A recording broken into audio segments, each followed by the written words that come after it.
Welcome to Sincast, presented by Cinemasins.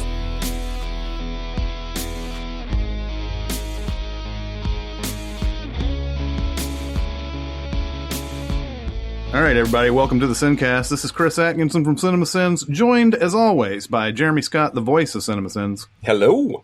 And Barrett Scher, music video sins writer. Hi. Hey, what's up? What's up, guys? I feel like I'm taking crazy pills! We're dicks! Lord Jesus! Lord Jesus! There was a movie that came out recently, guys, that got a wave of critical acclaim that then, after the weekend was over, got a C+ cinema score from audiences. And I had to watch this movie for myself, and that movie is called The Witch. Or as you know, a lot of people are calling it the VVitch because it's two V's. Anyway, I stumbled through a previous podcast saying I don't know whether I like this movie or not. I think I'm just going to end up saying I don't like it. Awesome. The movie has, I think, an above 80% on Rotten Tomatoes. I think it was 88 when I saw it the first time. That's nearly universal appeal. Amazing. I don't know where the critics lost their damn mind on this movie. I really do believe that it is more boring than anything. There's hardly any scares in it. And I just don't know what they were seeing. I have a question then. Yeah. Is it because it's so anti-modern horror? I keep hearing this word dread. Like it's very dreadful. Like it fills you with dread, but it doesn't have the jump scares that the typical horror film does now. You think going opposite on that's why people are responding to it so well? There's no doubt that the difference between this movie and all of other modern horror movies definitely gave it a good jump. The sense of dread is one thing, but something happening also needs to go on in the movie. To underscore what you're saying right now on Rotten Tomatoes, and as a clarification for anybody who wants to say Rotten Tomatoes is stupid, if you understand what Rotten Tomatoes is and how it works, then it's a useful meter. And it's at 89% with the critics, audience 52. Right.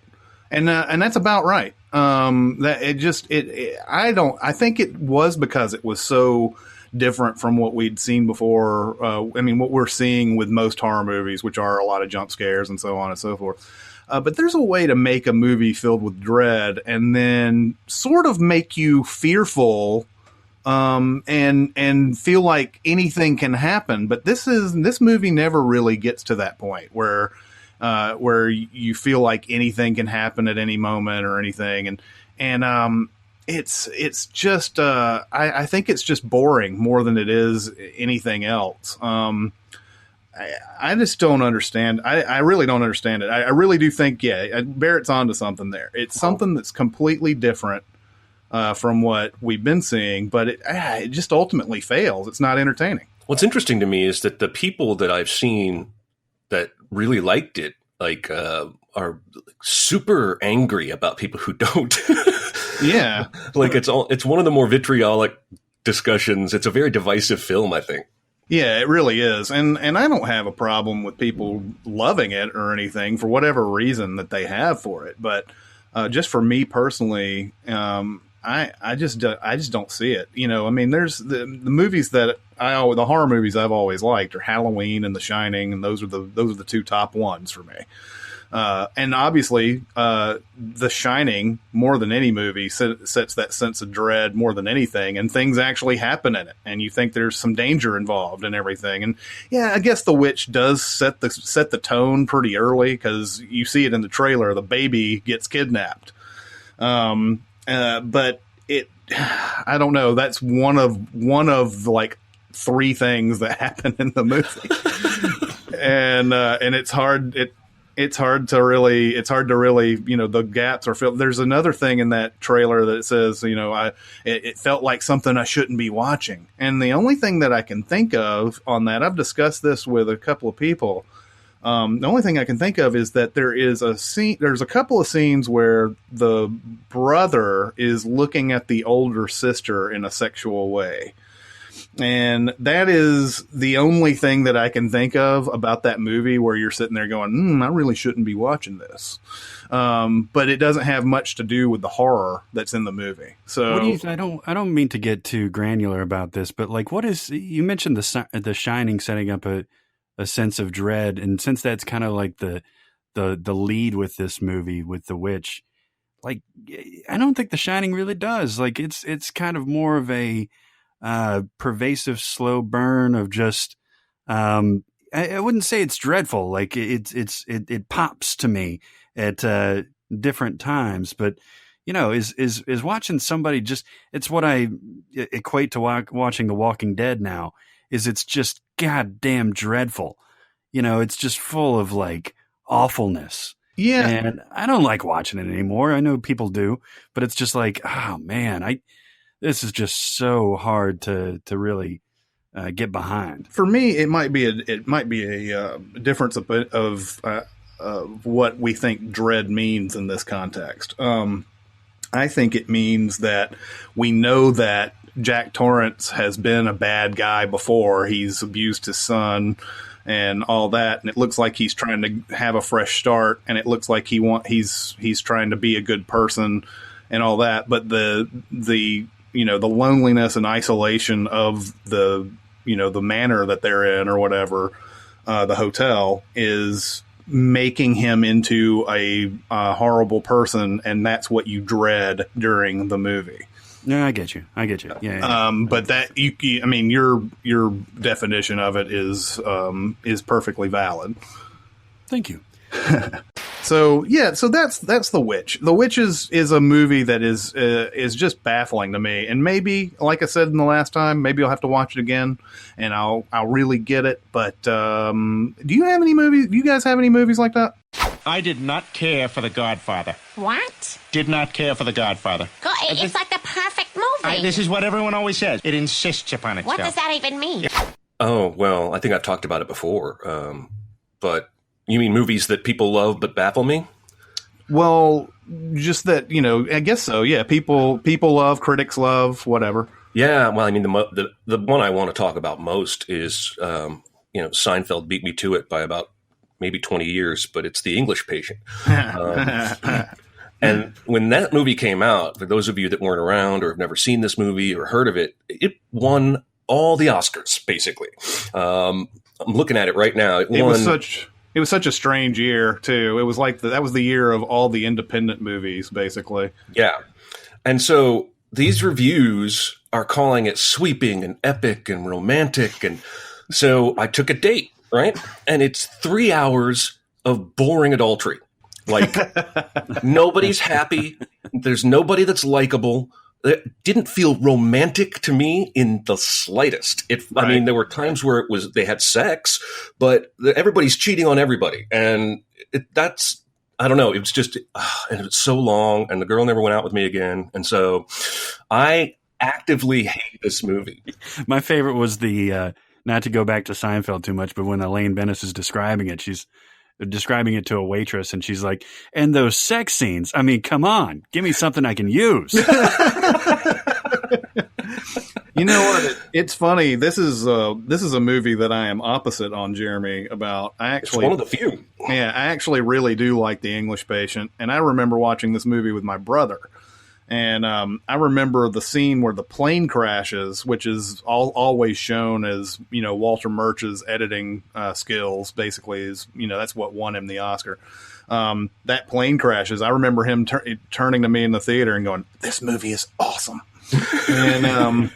And I was like, yeah, I agree. But, I can't fault Jeremy for anything that he said, because the movie is super long, and it takes that tangent where it's like Juliette Binoche and Naveen Andrews are having that little romance thing in there. And it's just like, I mean, we're hearing the story of a man on his deathbed or whatever. Can we just not go through all of this for real? And it's they go off and there's she's like swinging around in the house and all this other type of stuff. It's just, there's a lot of things in it that, I would have cut out myself, but I do remember really liking it. It's one of those when I started thinking about this topic, getting ready, that was the one that was number one on my list I wanted to talk about, just because critically, like it is the definition of what you're talking about. Critics loved this movie. They gave it all the awards they could. And I don't know what the audience score is. I should look it up. But my audience score was not good.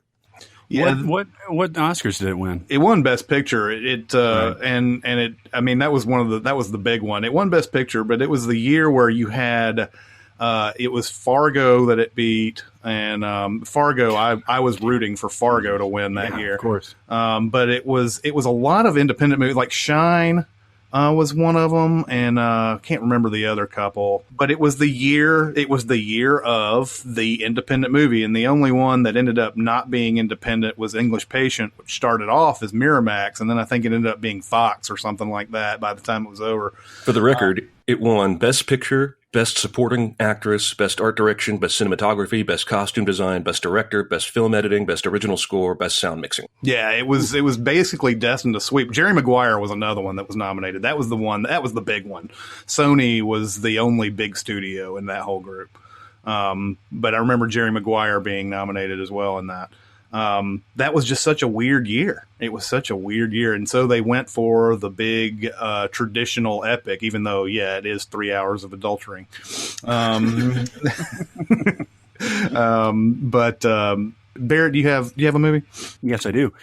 I've got one that it was actually really, really critically acclaimed, which is bizarre for a superhero movie and for a sequel.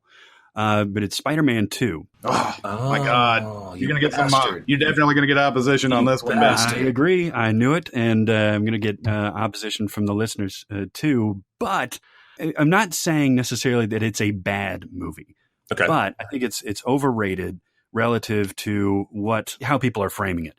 Specifically, and I've gone back and I've watched it. It's one of those movies that I really want to like. I think we've talked about it a little bit before of like, maybe if I give it another shot, like it's really going to kick in this time. And it's certainly not bad in relation to like Spider-Man 3, which I absolutely hate. Yeah. But the second one bothers me. Here's the main thing that really kills me. The thing that gets praised the most about this movie is Alfred Molina's performance, right? Right. As Doc Ock. And there's just so many moments in there that are just absurd to me about that performance. The overall thing that bothers me is that he goes from really good and really pleasant to struggling with becoming evil to super fucking evil. To like all of the evil, and not just all of the evil just to Spider-Man. Like he's like Dick evil. Like the train scene. What is the purpose of the train scene? To cause mayhem? It's not to specifically kill Spider-Man. It's actually just to like fuck with a bunch of New Yorkers, right? he goes in, he rips off the throttle, and he hands it to Spider-Man as he's leaving through one of his mechanical arms. He's like, "Here you go, man," and then pieces out, and then off goes the train. And he's just being a dick. Like he's not being like any sort of master plan on that. But it's little Alfred Molina, who I love as an actor in general. I'll give you one more example of his performance. Like he'll literally in that famous scene where he comes in and throws the car into the cafe when Peter Parker and Mary Jane are having lunch and reconciling and stuff like that. And he throws the car, and it was in the trailer, and it's that slow motion, it's a gorgeous shot and everything. Mm-hmm. After he goes through all that mayhem and says, "I need you to get Spider-Man and meet me on the clock tower at 3:30," that kind of thing. He's holding Peter Parker up with one of his mechanical arms, and he literally uses one of his mechanical arms to take off his sunglasses. Meanwhile, he's got like a hand free as he's like pointing and gesturing to Tobey Maguire. But he uses this, and then he uses his regular hands to put them back on. I think it's funny that that's what bothers you about that scene, because like he could have killed them with that fucking car. It. No kidding. And he should have killed Tobey Maguire or Peter Parker in that scene, throwing him up against the wall. After requesting that he get Spider-Man to meet him, he kills Peter Parker. He ragdolls him. Yeah, exactly. He's under a pile of rubble. It's funny that it's funny because I still hold Spider-Man 2 up as one of the best comic book movies that have been made. But But when we send that movie, there are a lot of the things that you just brought up a bunch of memories about certain things in the movie that just, I'm like, just like a little bit, especially the train scene where he's throwing people individually off one by one. And then he just decides that's enough. Yeah. He throws two off. Yeah. And then he's like, well, I guess he solved that problem. And he moves on to ripping off the throttle. Yeah. Basically he rips off Skynet and only sends one person. And, and it's like, it's just, come on, can you make it harder for the superhero to succeed in this? And Jeremy brought up the part about the car that always bothers me. It's he throws the car in there. He could have killed the people he needs, but never mind. It's just a cool shot. It's looks great. Awesome. Yeah, exactly. But the thing about him being super evil and everything, this is something that these Marvel movies do ad nauseum. You have this scientist who's on the verge of something, and he has to do it fast, or else, he loses his funding or whatever. And it's like, then I'll just put myself in the machine, and I have grown weary of that. Yeah. And then he turns back good at the very last minute because Peter Parker asks him nicely.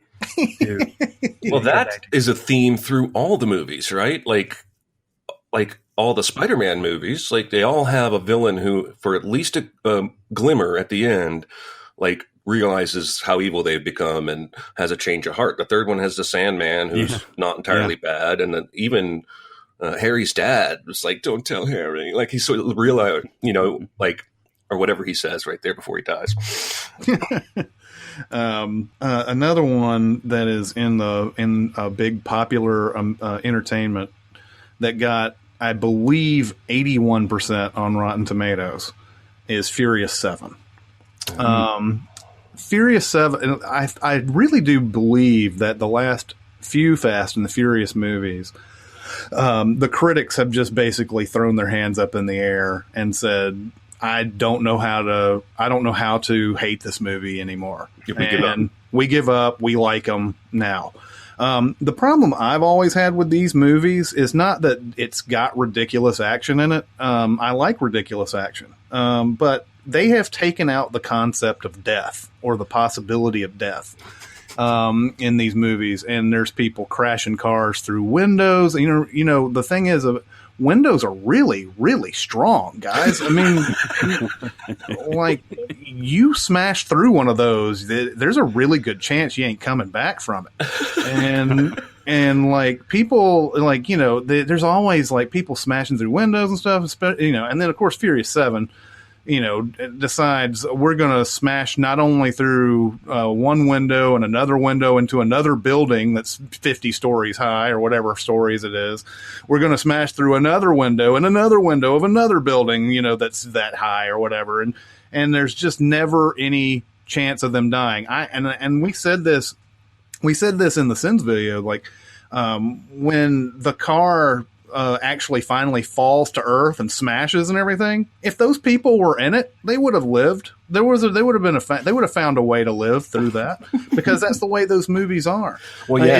It's almost like an insult to me when they show the car actually crashing to Earth and they're not in it, because you've shown us so many other times where, especially earlier in the movie, where Vin Diesel is decides he's going to run off the mountain and fall down the whole mountain and live from that. I mean, it's almost an insult. It's like, well, thank God they weren't in the car that time.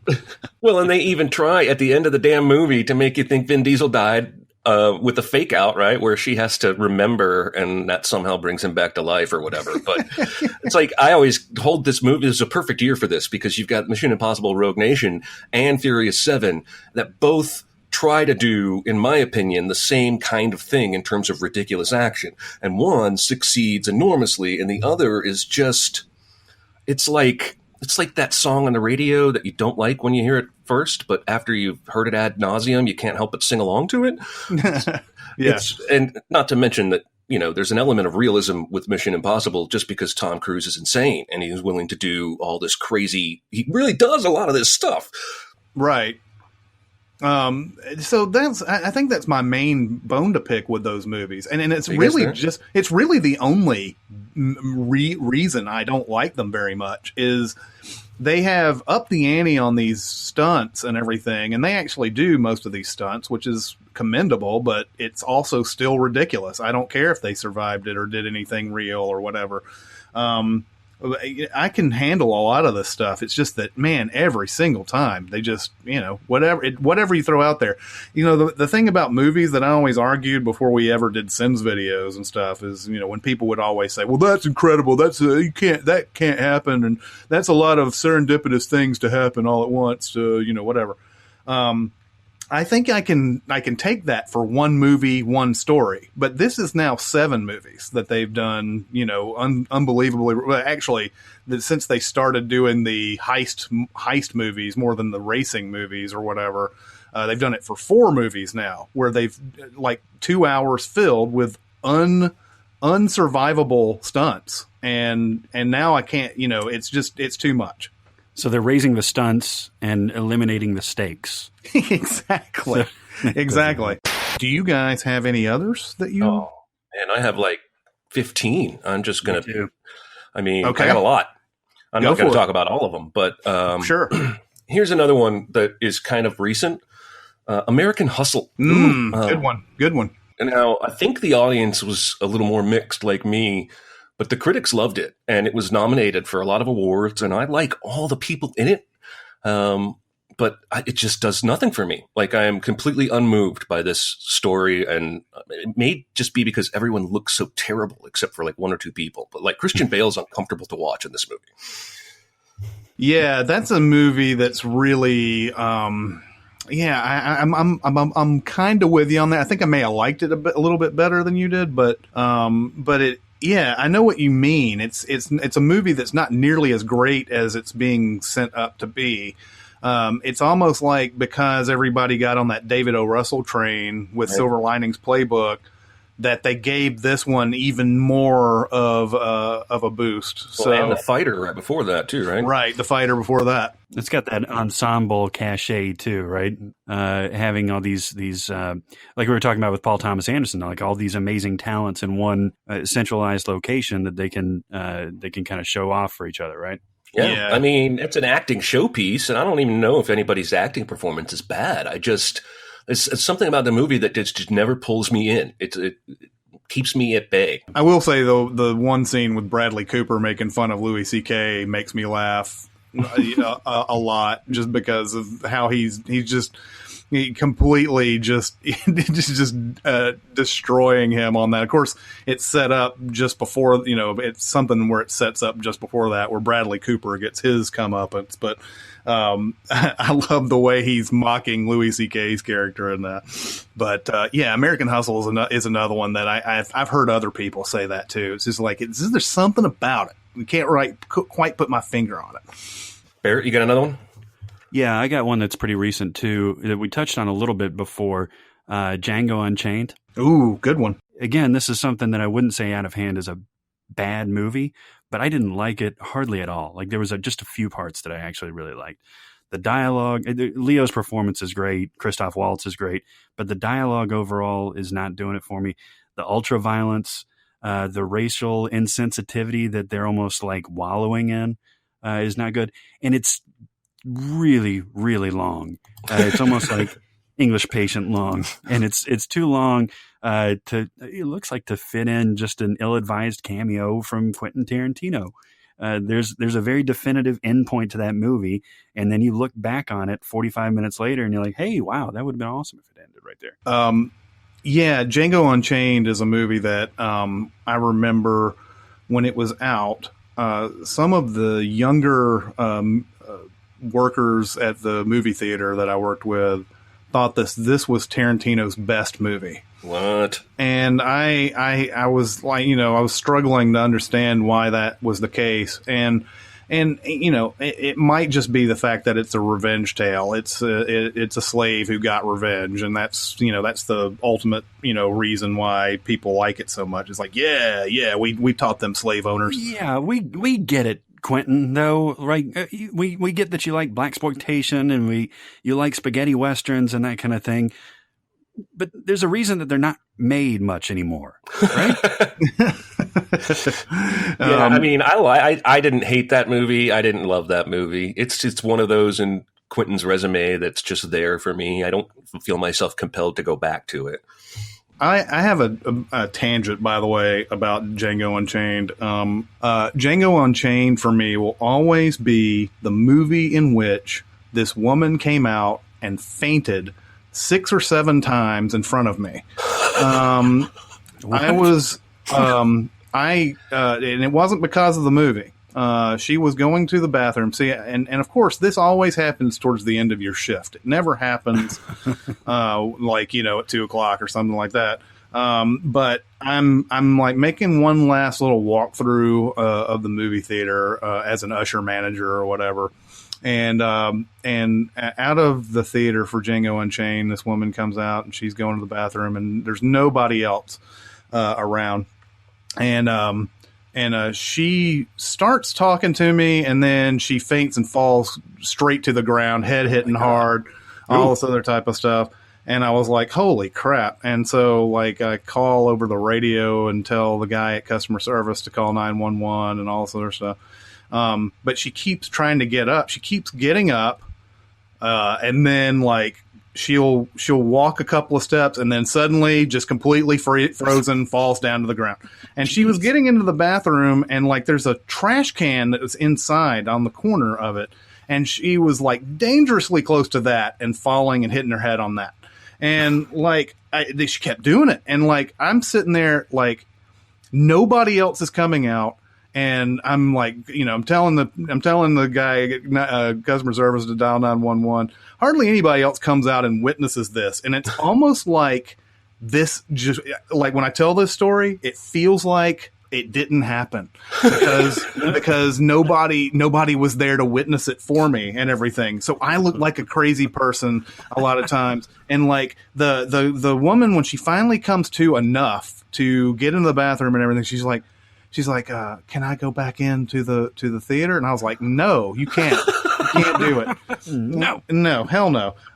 And she's like, well, could you tell my husband that I'm out here? And I was like, okay.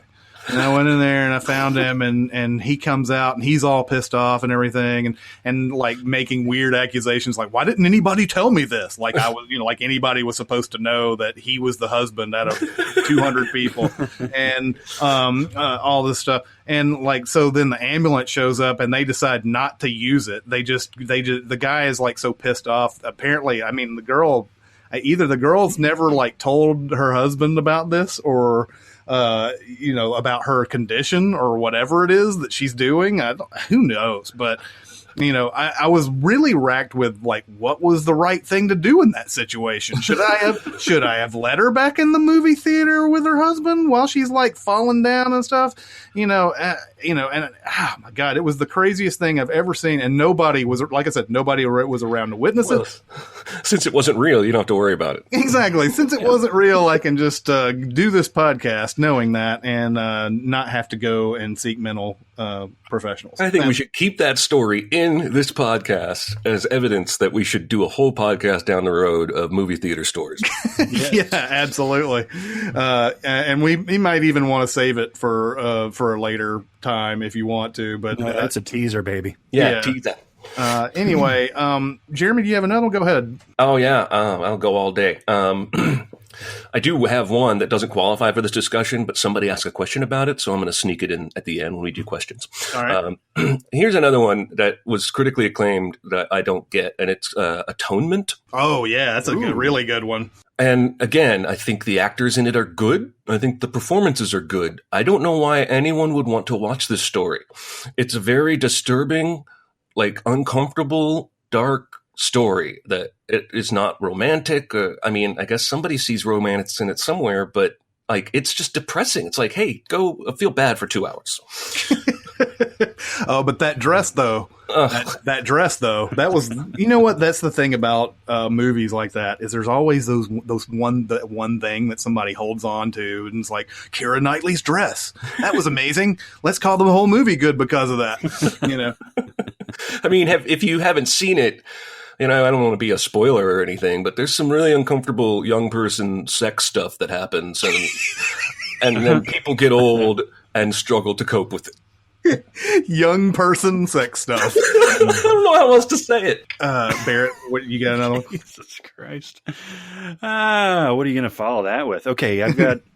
Do you want one that is probably an unpopular opinion, or one that's pretty solid? You've gone unpopular opinion all day. You might as well put the hammer down and keep going. The Hangover. Oh, Hangover. Ooh, The Hangover. Okay. I went through that the first time that I watched The Hangover, and probably ever since, unless I was severely drunk, I did not laugh once. It was just, all right, so there were some mitigating circumstances. It was another one where I saw it fairly late in the game and was told over and over and over about how amazingly funny this movie was. Mm-hmm. But to me, it was just another pedantic Vegas amnesia story with a little bit of Todd Phillips thrown into it and brilliant actors. It's the opposite of the Alfred Molina thing. I think the performances were terrific all around. But I just thought conceptually it was just like tired jokes and just like, okay, we get it. All right. You did some crazy shit last night. Let's piece this all together and everything. And it wasn't new and it wasn't inventive, especially in the way that it was kind of presented to the American public of like, oh man, this is innovative. This is something that'll really hit you, out of the blue. And it did none of that for me. And they made 3 of them.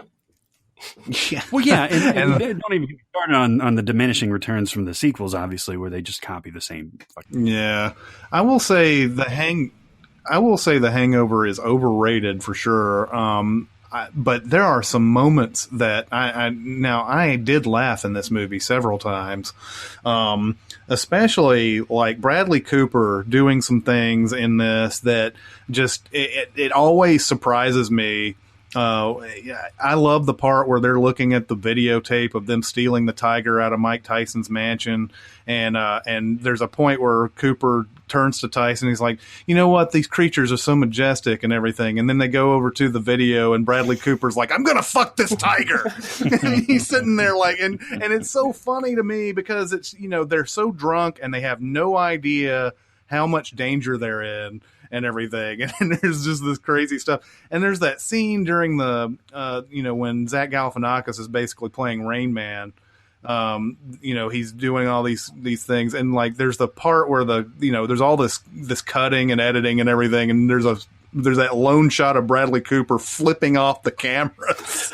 And it's just so audacious to me that he does that. And it's funny to me every time. But I totally understand what you're saying about that movie.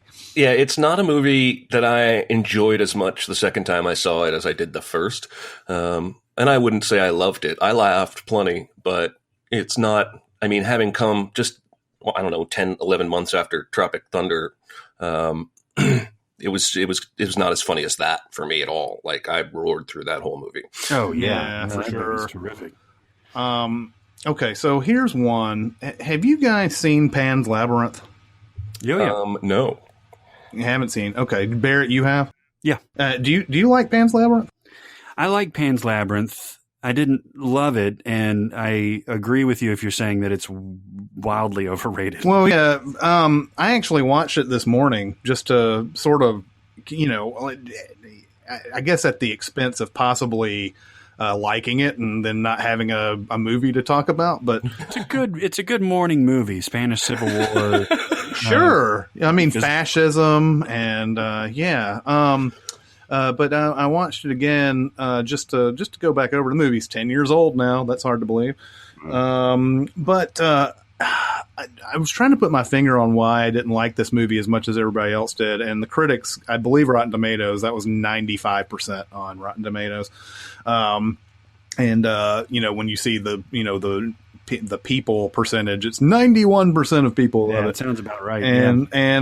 So that movie for me is well made. It's gorgeous. It actually won cinematography and production design and makeup and all that, which it deserved because it is that kind of a movie and everything. But there's one little picadillo I have with these type of movies, and it's the same as with Just Plain Labyrinth, where the fantasy and the reality, you have to you sort of interpret it as whatever. A fairy tale is always like a sort of a symbol for growing up, is what it basically is and everything. But we don't, it's what is the difference between the fantasy and the reality? Does it matter?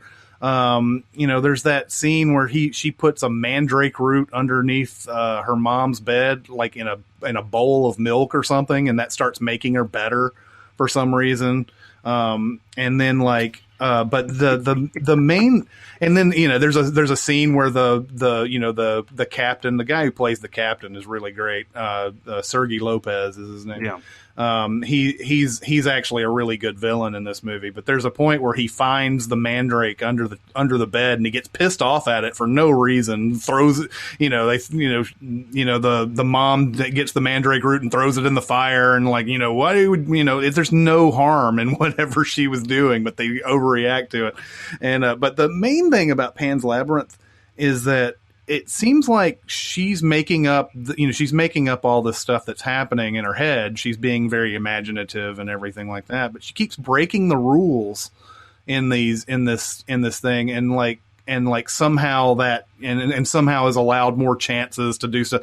It's one of those movies that's not really all about her imagination and everything. It's also about this struggle that the freedom fighters are having and all that. That's what gets kind of lost in the shuffle, is that people focus on the fantastic characters and that kind of thing, and of course the guy with the eyes in his hands. But right, it's actually a political commentary as much as anything. Yeah, for sure. And it's, I have no problem with how well made it is and how what it's got more things going on than what's on the surface. But yeah, I just had a problem with some of the fantastical elements and like how she keeps breaking rules, and then she's given another chance and all other type of stuff. I hate it when movies set up rules, and then even though they break them, they're allowed to continue or whatever. Del Toro kind of gets a pass on that visual style over substance, even though there was substance in Pan's Labyrinth. But like Crimson Peak, was that a decent movie? I didn't actually see it. I haven't seen it yet, but and I think that is the same sort of deal. I was about to say that Guillermo del Toro does get a lot of passes for whatever reason. I remember, and I said this when we were on that Schmozno podcast or whatever, was that the original time I remember him getting praised was the movie Mimic, and the movie is not good at all. No. Mira Sorvino, right? Yeah. And it's not a good movie at all. I remember watching it whatever. And then I saw the Siskel and Ebert review of it, and they just were all over it like it's something great. And then everything that he's come out with since has had that sort of that level of like expectation from critics and everything, and he gets like a lot of just like people falling all over themselves to say that it's great. And everything that I've seen has been almost like Tim Burton movies where obviously the guy has wealth of talent. He's amazing, like a visual storyteller. But a lot of times the script seems to suffer, or something like that, seems to suffer. Maybe Pan's Labyrinth is not the best movie to bring. I don't hate that movie by any means, but I was shocked at how universally beloved it was, considering what was going on in it. But he like Pacific Rim was one of those movies. Just that movie just seemed like it was aiming for something, but it failed for me. Jeremy, what'd you think of Pacific Rim? Pacific Rim was B. I had a decent level of fun with some of the action. The story was pretty bland for me. I didn't think the performances were all that great. Can we do another round? Yeah, I got plenty. All right, so I'm gonna pull a Barrett here and go against the public opinion and take a bunch of hate for this, but I can't not say this movie, because when I looked it up on Rotten Tomatoes, it really did get good reviews. It's well into the 80%, and that's Captain America: Winter Soldier. Mm-hmm. Ooh, good one. Mm-hmm. I need to be clear. I don't hate the movie. These Marvel movies have begun to frustrate me, and this one is the best explanation or the best example of why if they frustrate me. Because I think if I read the script, I would have loved it. But the universe has become very sterile for me. It's almost like the difference between seeing a model on the cover of a magazine or seeing that same model in real life. It feels artificial to me, and the action scenes don't feel earned. Does that make sense? That's Absolutely. very artificial. Yeah. Absolutely. And I had the exact same reaction as you did. And I remember doing the Sins video, and I was actually surprised that when, I was the combiner on the script on that one. I was actually surprised how equally we wrote so many things about it. And I remember finishing up the script, which I think ended up being at like 170 something or whatever.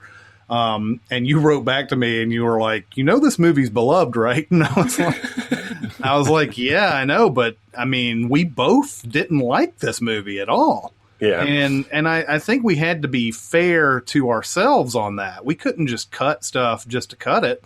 Right. And that's the way I felt about that movie the entire time. And I don't understand why that's a really good one. And actually I should have thought about that one myself. But yeah, I can't understand why everybody loved it either. Well, and what's weird to me is that there seems to be a certain portion of superhero or Marvel fans that have decided to call this like the apex of superhero cinema. Like, this is the best. Like, everybody's super pumped that the Russo brothers are doing Civil War, and the next two Avengers movies, except me. And I don't have anything against the Russo brothers. If I'm going to get more of Winter Soldier, I'm just going to get less and less interested. Yeah, exactly. I don't know what to get into with that movie really either. There's so many places where this goes off the rails for me. Especially that one part where they're saying that the Toby Jones character went off and found the Bucky character at the bottom of the cliff or whatever, and he was on the train in the first movie. Toby Jones' character was on the train in the first movie. Then they took him. Tommy Lee Jones went and interrogated him and all that other type of stuff. And I guess we're supposed to believe that after that they just let him go, and he went off and. He went off to that. He's like, I remember when that guy was thrown off the mountain. Let's make him into a super soldier. Yeah. It would never made any sense to me. And all that, that whole, them going to that little bunker or whatever and seeing the computer Toby Jones or whatever. And they've got missiles headed their way and all this other type of stuff. I got drowned in all that nonsense. And I don't get it, and I'm not out to get anybody that loves that movie. I don't have any beef with you. It's just I don't share that opinion. Yeah, exactly. All right, hit us again, somebody. Okay, this is from one of my favorite directors, actually, but I have never liked the movie, and it actually has an even higher score than I anticipated, 92% on Rotten Tomatoes and 90% for audience score. It's Slumdog Millionaire. Ooh. Oh. Yeah. And I'm with you. I have to qualify. I love India. I love Bollywood films, and I love Danny Boyle, and I like everybody involved. The movie itself, we were talking earlier about like filling you with dread. For some reason, this movie fills me with dread. I don't know what it is. I know it's supposed to be an overall positive message and everything, but like I just felt depressed as hell after watching this thing.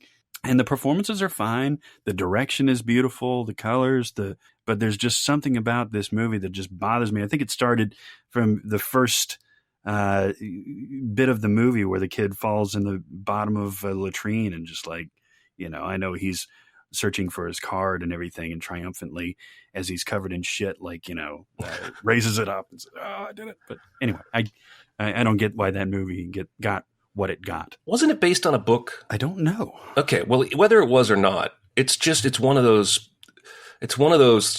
things that it's too unbelievable. The entire premise of the whole movie is too unbelievable for me to ever get on board, and it broadcasts what's going to happen from moment one. Yeah. And it's just ludicrous. It's like if you made a movie about a guy who in one day won the lottery, banged a model, and somebody donated like a sports car to him. The end. Like, it's just like, watch The Luckiest Guy Ever. There's no drama to it. It's basically Ethan Embry in Vegas Vacation. That's what happens with this guy in that. I was thinking Richard Pryor and Brewster's Millions. Oh, actually. yeah, for sure. Yeah. I'm going to go another one that the critics actually gave mostly a pass to, and that was, for a while, the biggest movie of 2015, Jurassic World. Yeah, what the hell are they thinking? Yeah, I have no idea. Jurassic World, I think, is about a 72% or something in critics, and then it made $650 million despite my protestations. The movie, and this is sort of this was sort of a theme of this year with movies that came back. Star Wars did it too, and sort of gave it a pass. The Force Awakens, but Jurassic World is Jurassic Park again, and it's just bigger and dumber this time. Yeah, and you know, there's, and unlike the last one, where even that movie was you know, critics who pointed at, you know, the human characters aren't that great in Jurassic Park. They're not nearly as good as the ones that were in Jaws. Well, you look back at Jurassic Park and you're like, oh, well, I kind of care if Ellie Sattler dies. I kind of care if Alan Grant dies. Yeah. These people, I don't care at all. None. If they got shredded, I would have been like, well, good for the dinosaurs. That's a good idea. Doesn't it make you miss Stan Winston too? Oh, absolutely, for sure. I mean, there's a guy who perfected those things, and we're still amazed at how those effects in Jurassic Park, you know, took off, and they still haven't been able to really match it. Right. But yeah, Jurassic World is just a big, it's a bigger, dumber Jurassic Park, and everybody went to go eat it up. And I think it's because, you know, they basically, you know, out of thin air created the T-Rex / Raptor hybrid thing. And they do a lot of stupid stuff to let that thing go free. My God, there's no way that would happen. I mean, no way. No, and I don't care how stupid people can be. That would never happen. You know, if you're going to do more Jurassic Park movies, go back and do the books as written, because they made so many wholesale changes to the first two. They're not even this. I read the first two books. I don't know if you guys did, but I did. Yeah, not remotely similar in almost any way. And I would rather embrace that if you're going to reboot something or whatever, but just don't give me the same story with different people and less attention paid to detail. This is the Lost World. The book has that dinosaur that blends in with its chameleon-like. Yeah, and they still haven't done that. I think they've hinted at it maybe a couple of times, but it's never been like. I mean, they kind of hint at it in Jurassic World, which they never return to it. Like the dinosaur completely vanishes in its cage, and then they go in there looking after it and everything. You know, this is so dumb. But like they sort of hint at it, but then that never happens again. It never, like, you know, completely hides like a chameleon would anymore after that, because it's just nothing but a remorseless eating machine after that. And so that Lost World book thing with that in it, I've always wanted to see that, and they still haven't done it. All right, well, I think we probably have time for one more. Who wants to go? Who's itching? Go for it, Barrett. Okay. I'm going to play it safe on this one, because I think there's a good amount of healthy feedback over the years. It's very similar in my mind, and maybe it's just a Fiennes thing, of The English Patient, but it's Shakespeare in Love. Oh yeah, it's on my list. Really good one. Yeah, it won all the awards. It won for Best Picture, didn't it? No, it didn't. It didn't win every. It was a split year, because Spielberg won for Saving Private Ryan, and then Shakespeare in Love won Best Picture. Right.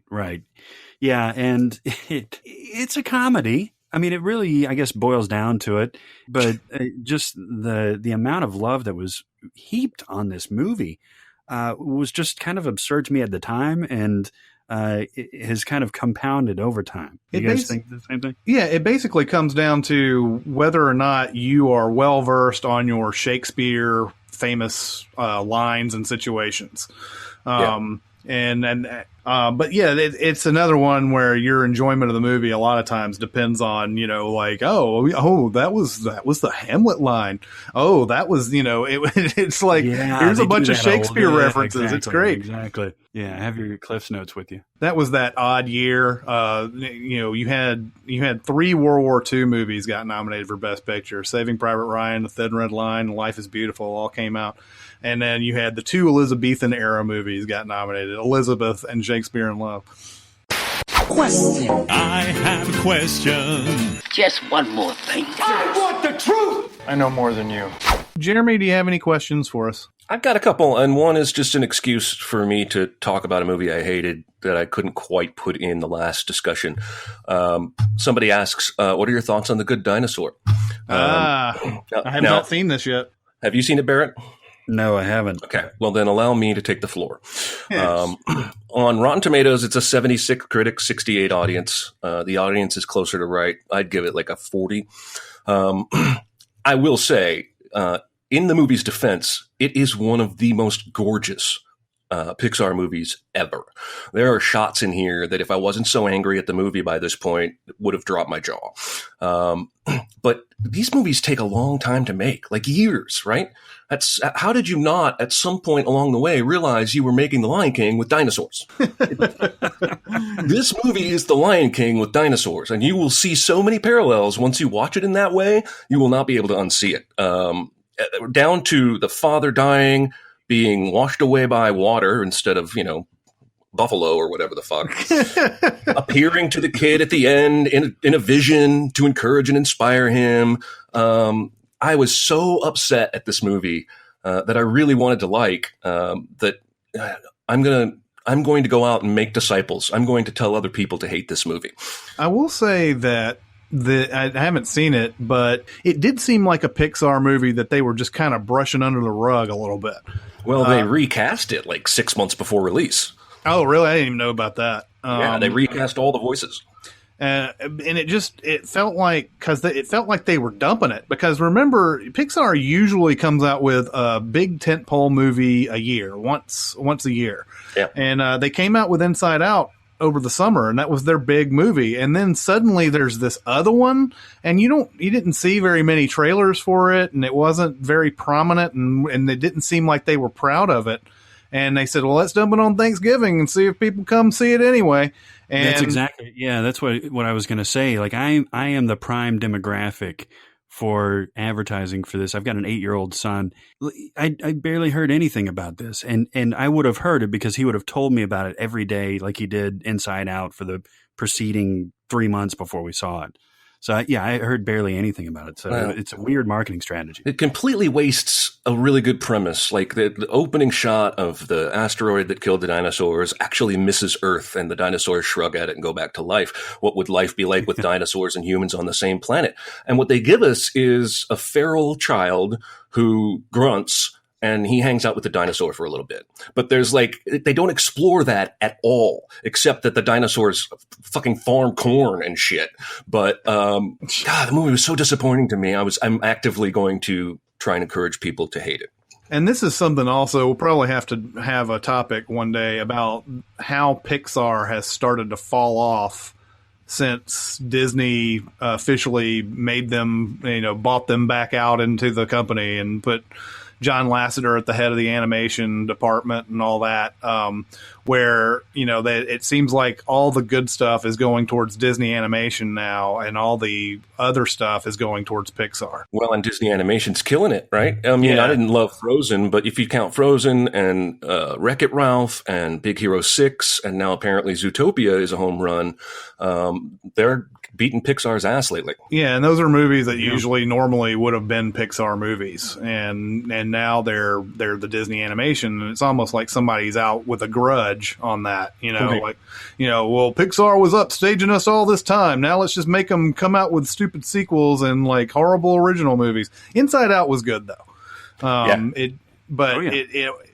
but it was, that all the other stuff they're coming out. I don't even think this Finding Dory is going to be good. I think Inside Out was terrific, actually. No, it was a return to form, but there was a point where they were, they were coming out with stuff that was just amazing. The Ratatouille, WALL-E, Incredibles, Up, the Prime, Up era was the best, and when Up, I thought they had turned another corner. Like they were already good, and then they with Up, it seemed like they were going in an even higher direction. And then like that whole thing with Disney happened.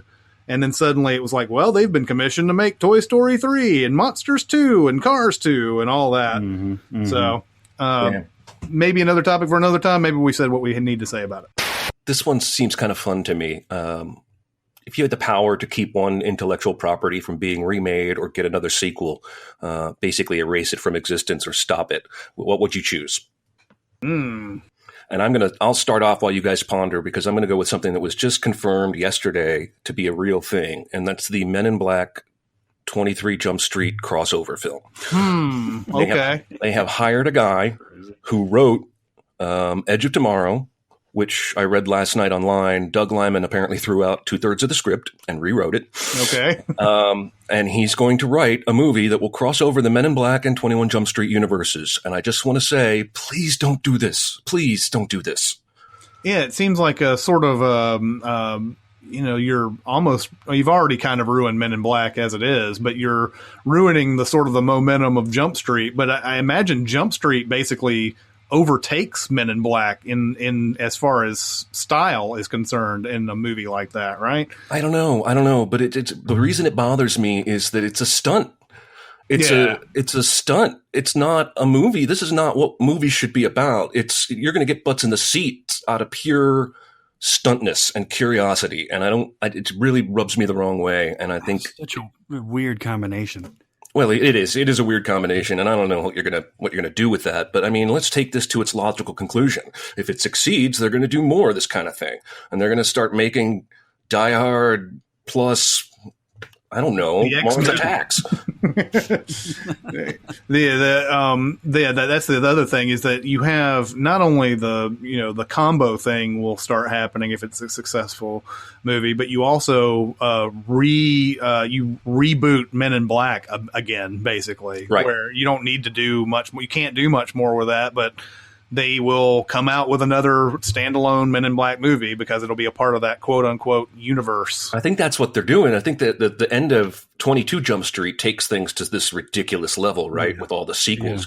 Yeah. And I think they may see that as a franchise that's fading. Like, we're not going to get those 2 stars back for 6 of these movies. So maybe we do a combo here as a way to jumpstart Men in Black back to life. I don't know, but it's just, it reeks of non-art. So what is the question again, Jeremy? What intellectual property would you try to put a freeze on so it's not remade? No, well, either being remade or get a sequel. Like, I almost went with 50 Shades. Like, let's just stop already. Why are we taking this seriously? But right. That kind of a movie, or if you wanted to stop the next 3 Transformers movies, you have the power, apparently, according to this question, to stop one piece of IP from moving forward. I was thinking about this the other day. I think this is inevitable, and you can play this podcast back from 10 years from now, and it'll have come true. At some point, they're going to reboot Lost.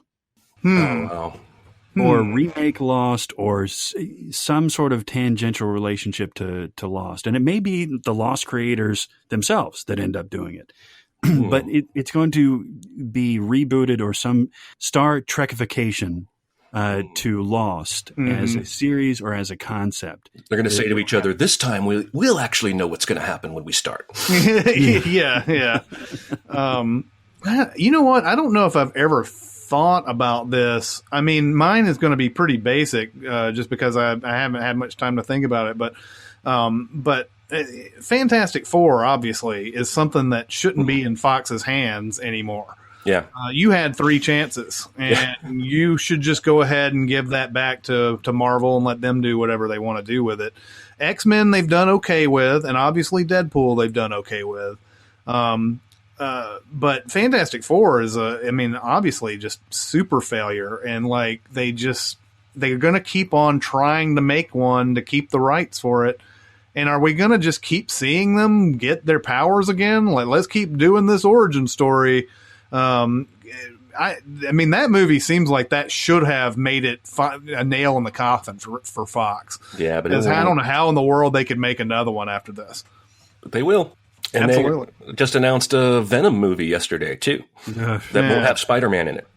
Another one I thought might be fun to play with. Of course, I'm putting you on the spot with these and you don't get time to think, but a movie that maybe was good or critically acclaimed, like the kind we were discussing earlier, that you would change the director for to make it better. Okay, so what would this be? Like, even a movie that was critically acclaimed? Sure. Okay, and you would change the director anyway.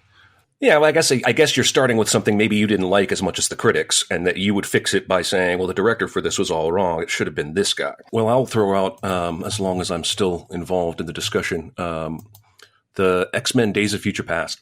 I wish that Matthew Vaughn had stayed on, because the prior one, First Class, had a whole new life and vibe and energy to it. And I felt that was because of his directing style. And Bryan Singer, I don't have anything against the guy, but his X-Men movies always give me that same Marvel kind of sterile, distant kind of feel. And I feel like we went back to that. And I actually liked Days of Future Past in general as a film. But I think if you swap those directors, you might end up with something a little better. Obviously, this is going to be wishy-washy because we've said this before, but Edgar Wright on Ant-Man was another one that was for sure should have happened, and we've discussed the various reasons why, but that was one that upset me a little bit. I've always heard rumors of like Quentin Tarantino doing like a Friday the 13th movie or something like that. That would be great if you could get somebody to that elevated level doing a horror movie. Then obviously it would be a better horror movie for everybody. Obviously there's a lot of examples of movies that are just, we're just going to make this movie for cheap and come out with it in August and it'll make its money and we just hope everything works out on video and crap. All right, well, that's it for our Sincast today. Just go to SoundCloud and give us your comments there. That'll be it for the Sincast. We do this every Monday. This is Chris Atkinson signing off with Jeremy Scott and Barrett Scher. We'll see you next time. Thanks for listening. Make sure to check out Cinemasins on YouTube, Twitter, Facebook, and Tumblr. And be sure to visit cinemasins.com. Death Row is in the house. He's like, I'm going to do my thing with your daughter. and there's these backup singers who are all female who are all like, I'm going to do my thing with your daughter. I just get a paycheck. Don't give a fuck. You've seen Above the Law, right? And I was like, yeah. It was like, this is the church that they used in Above the Law.